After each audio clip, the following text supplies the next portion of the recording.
When the soul experiences joy, a person feels happy.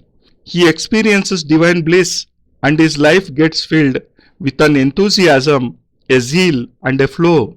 And this flow of life is called true joy or Anand.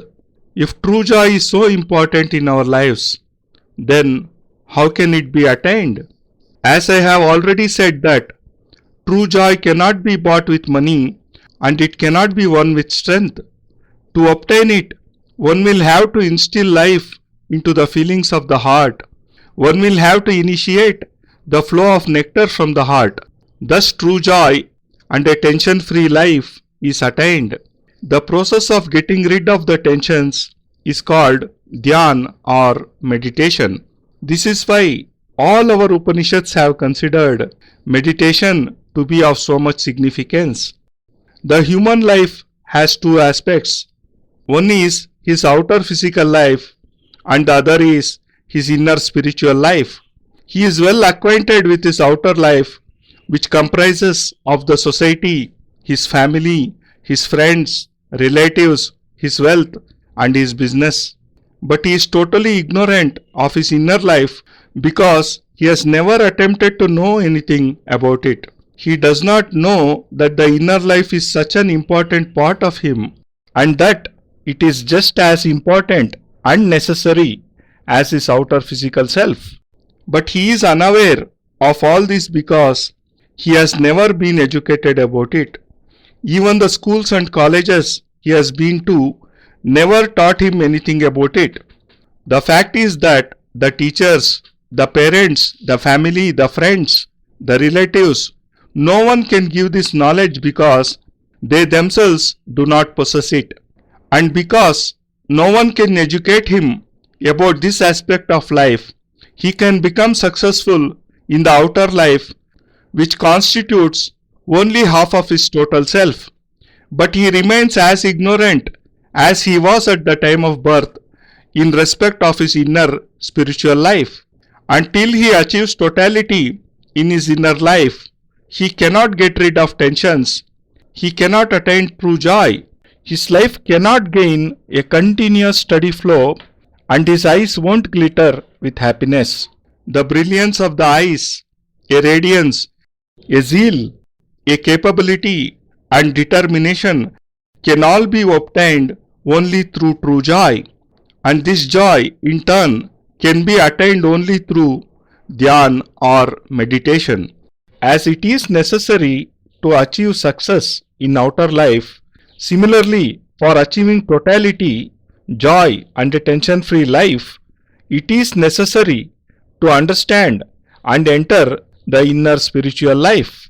Today, we are as much ignorant about our spiritual lives as we were at the time of our births. And this is because we did not meet any guru in our lives. No one held our hand. No one supported us. No one guided us.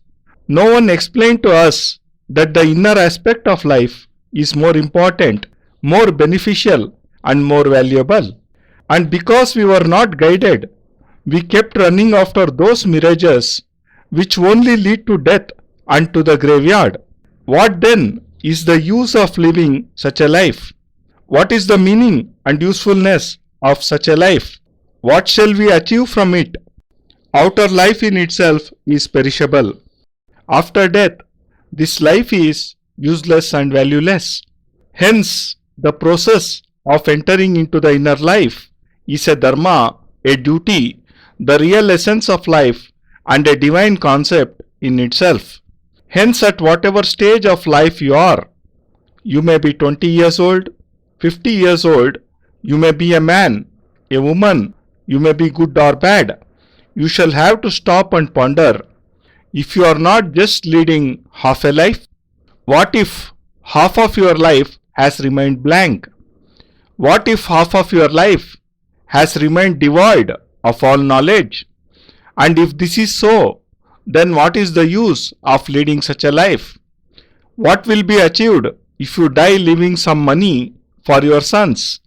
What will be the use of your healthy body when you die? What will be the use of the house you have built when you die? Wake up, For this is the truth, that you have only lived an incomplete life. You may have achieved various comforts. You may have achieved some satisfaction, that you have wealth, property, fame, and all means of pleasures. But all this is not the fulfillment of life. Totality is achieved through the process of entering into your own self. Hence, along with linking with the outer life, with the society, the people, relatives and friends, we should also link ourselves with the inner life. We should practice this process of entering into our souls, and as we go deeper, we shall surely achieve totality in our lives. But this can be accomplished only with the help of a guru. Only a guru can bestow this knowledge. Only he can make us realize that Dhyan is such an important and essential practice. Dhyan means sitting in one place in peace and tranquility.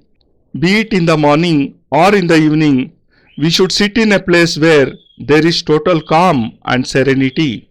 Early dawn is considered to be more appropriate for meditation because at that time there is less noise around us. You should sit down with a peaceful and thoughtless mind and slowly, closing your eyes, should cut yourself off from the outer world. You should not allow any thought to enter into the mind and should try to enter your conscience. Then you shall surely feel that you are entering into your soul. In the beginning, you may not achieve success, or you may feel that nothing is happening. But don't worry, for it is not that nothing is happening. Quite a lot is taking place and you are not even aware of it. Your only aim, your only goal should be to sit peacefully. You don't have to do anything and you don't have to think about anything. You don't even have to think whether you are in meditation or not.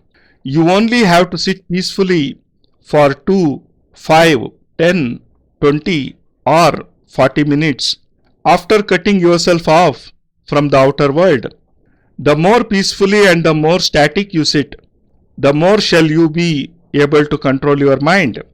Then at some stage, you won't even know, and the process of entering yourself shall start.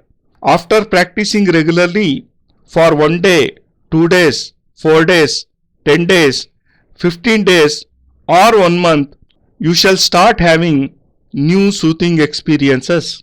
You shall feel that you are achieving something, that you have been completely severed from the outer world.